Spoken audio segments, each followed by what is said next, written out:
Have you ever wondered why you feel empty even when everything seems fine? You look around and, in theory, nothing is wrong. Work is stable. Relationships are working. The routine is under control. And yet, there's something inside you that's missing. A heavy silence. An absence that can't be explained. It's as if your soul is suspended, without knowing where to land. This is the paradox of modern life. We live in a world that teaches us to chase after goals, achievements, external validation. But it doesn't teach us what to do with the emptiness that remains afterwards. And the most disturbing thing is that this emptiness doesn't cry out. It doesn't impose itself. It whispers. It appears in the form of boredom, even in the midst of abundance. It hides behind automatic smiles and impeccable routines. It manifests itself in that moment when you're surrounded by everything, and you still feel that something essential is missing. Carl Jung said that emptiness is often the call of the soul. Not something to be feared, but something to be listened to. Because maybe the emptiness isn't saying, something is wrong. Maybe it's saying, you've forgotten yourself. We live identified with roles, images, expectations. And the further we move away from our essence, the deeper the emptiness sets in. It doesn't come from the absence of things, but from the absence of connection. This video is an invitation. A silent dive into the space you try to avoid. Because it is there, in the center of the void, that an answer resides. One that the noise of the world will never be able to give. It's not sadness. It's not pain. Emotional emptiness is more subtle, and quieter than that. It's that state in which you are present, but not whole. It's when you live your days as if you were outside yourself. Fulfilling functions. Interacting. Existing. But without feeling truly connected to anything, neither to others nor to yourself. Perhaps you've already tried to put a name to it. Anxiety. Fatigue. Mild depression. Lack of purpose. But deep down, you know that none of these words accurately define what you're feeling. Because emotional emptiness doesn't scream, it just consumes. Slowly. From the inside. And the most paradoxical thing is that it appears just when everything is in order. When there are no major conflicts or obvious losses. When, apparently, there is no reason to be like this. But emptiness doesn't respond to the logic of the ego. It responds to the soul. Carl Jung said that when the ego dominates consciousness for too long, the soul begins to withdraw. Not as a punishment, but as a warning. It withdraws, and what remains is this strange echo. This tiredness that doesn't go away with rest. That silence that can't be filled with words. Emotional emptiness is a reflection of the disconnection with the true self. It's like living under artificial light for so long that you forget what natural light is like. And the most painful thing is that this state is often not noticed immediately. You only realize it when distractions no longer work. When pleasures lose their flavor. When being in company doesn't cure loneliness. When even dreams seem empty. That's when something awakens. Not with euphoria. But with a whisper. That can't be all. That's the start of the journey back to yourself. From an early age, we learn to be what the world expects of us. Educated to please, to fit in, to be acceptable. We create versions of ourselves that fit in. And over time, we forget who we were before we fit in. Carl Jung called this social construction a persona. The mask we wear to live in society. It's not false by nature, but it becomes dangerous when we believe we are just that. The persona smiles when there is silence inside. It answers, all right, out of habit, even when there is an emptiness that corrodes. The more you identify with the image you've constructed, the more distant you become from your essence. And it is in this distance that emptiness is born. Existential emptiness is the echo of what has been left behind. The silent desires. Repressed emotions. The dreams sacrificed to keep up appearances. The persona survives. But the soul fades away. And the most painful thing, the world applauds the persona. The efficient, likable, well-resolved version. You become admired on the outside, while dissolving on the inside. And then the paradox arises.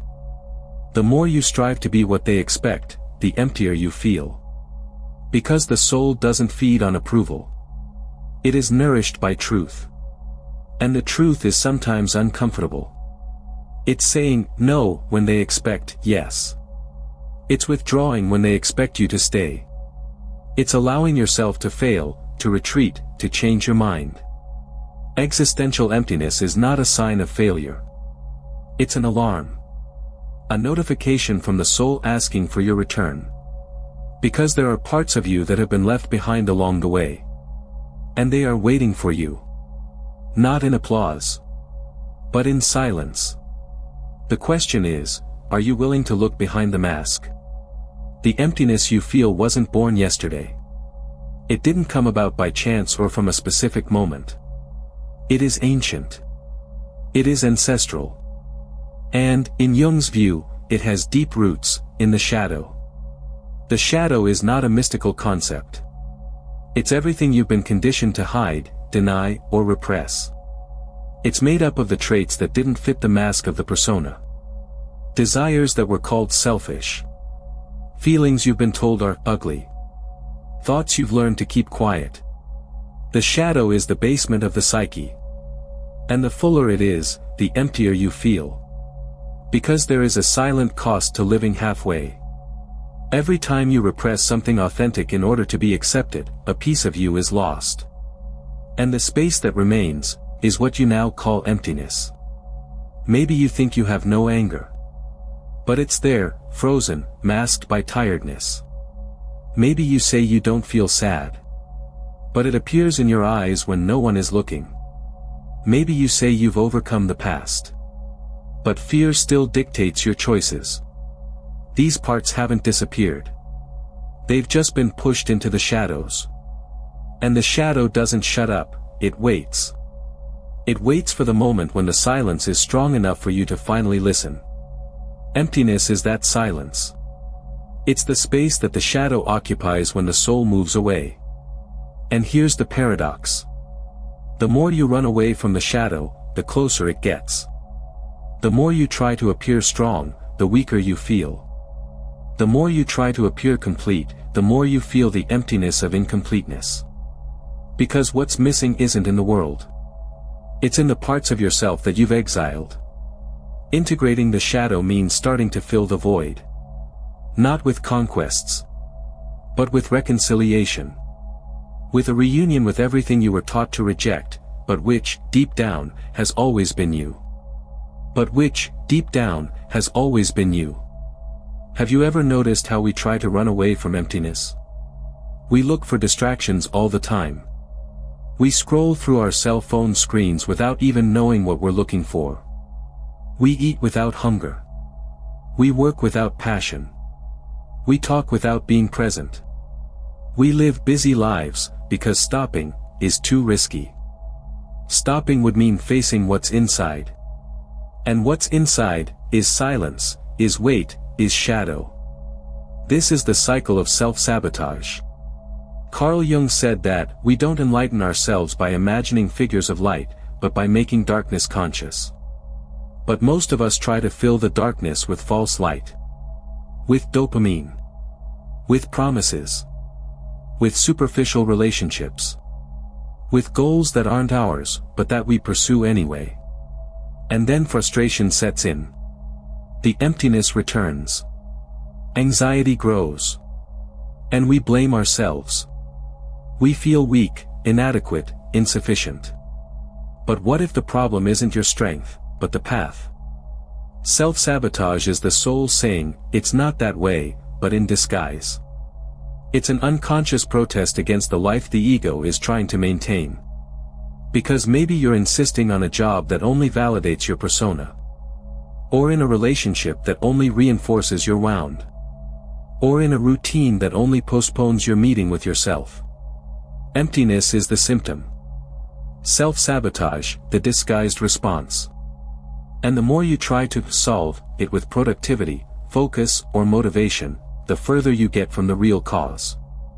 The cure doesn't lie in doing more. It's in stopping running away. Stop running away from the pain. From the past. From the part of you that still cries inside, but has never had the space to speak out. Breaking the cycle of self-sabotage requires courage. The courage to face yourself. To listen to what you've learned to keep quiet. To recognize that emptiness isn't the end, it's the beginning of coming home. What if the emptiness you feel isn't a mistake? What if it's actually a portal? We live trying to plug that hole inside us. We say it's a lack of purpose, of someone, of meaning.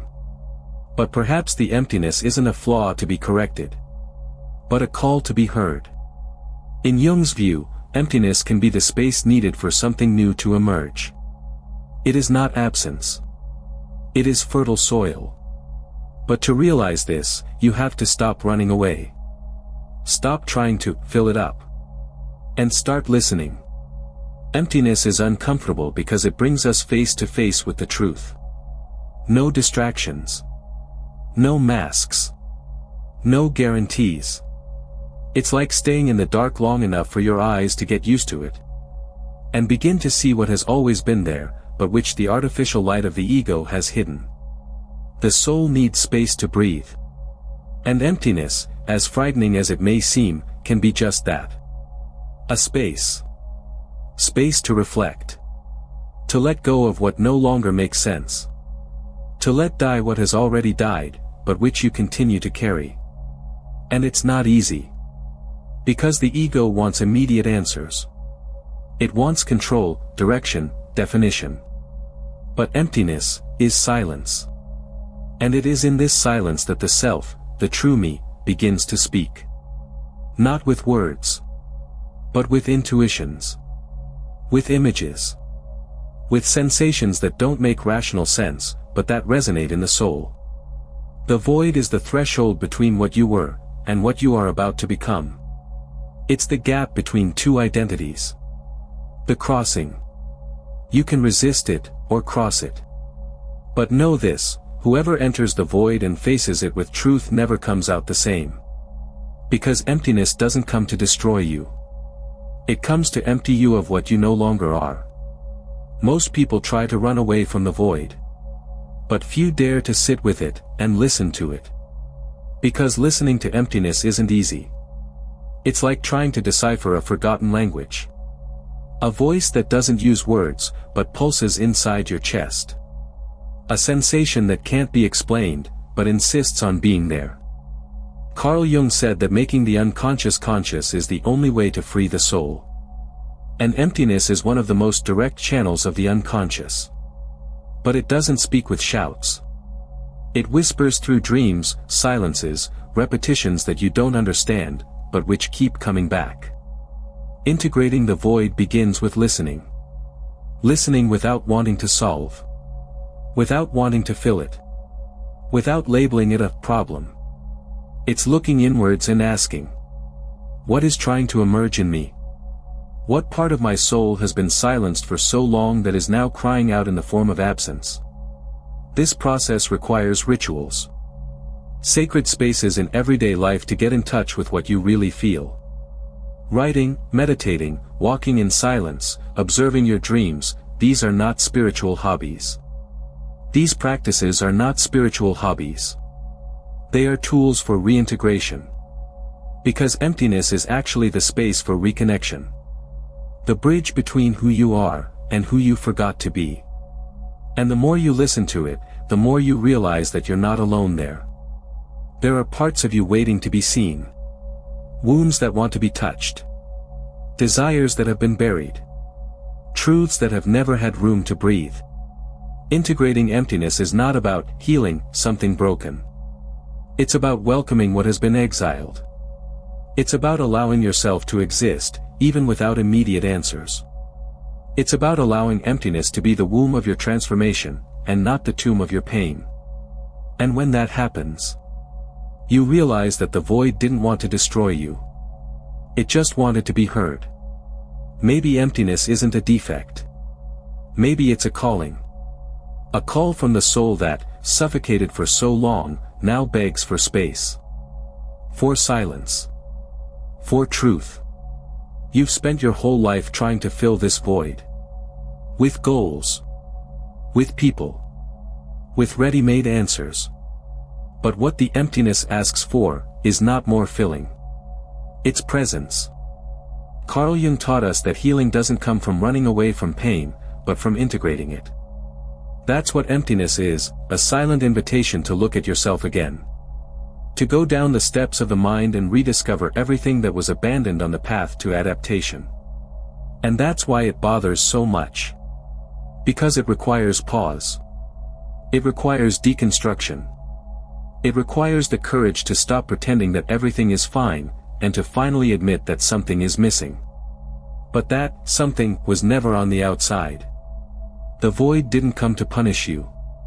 It came to reveal you.